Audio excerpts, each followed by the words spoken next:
మీకు నూతన సంవత్సరాది శుభాభివందనవచనము. అలాగే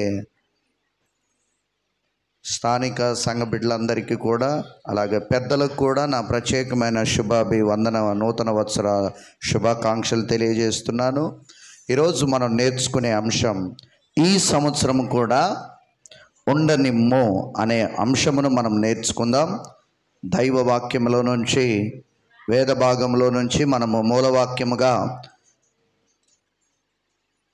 వైద్యుడైనటువంటి లూకా గారు రాసిన సువార్త 13వ అధ్యాయం 6 నుంచి 9 వాక్యాలు మనం చదువుకుందాం.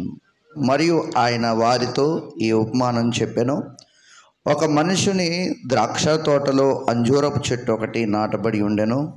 అతడు దాని పండ్లు వెతకవచ్చినప్పుడు ఏమీ దొరకలేదు గనుక అతడు, ఇదిగో 3 ఏండ్ల నుండి నేను ఈ అంజూరపు చెట్టున పండ్లు వెతకవచ్చుచున్నాను కానీ ఏమీ దొరకలేదు. దీనిని నరికివేయుము, దీని వలన ఈ భూమి ఎలా వ్యర్థమైపోవలెనని ద్రాక్ష తోటమాలితో చెప్పెను.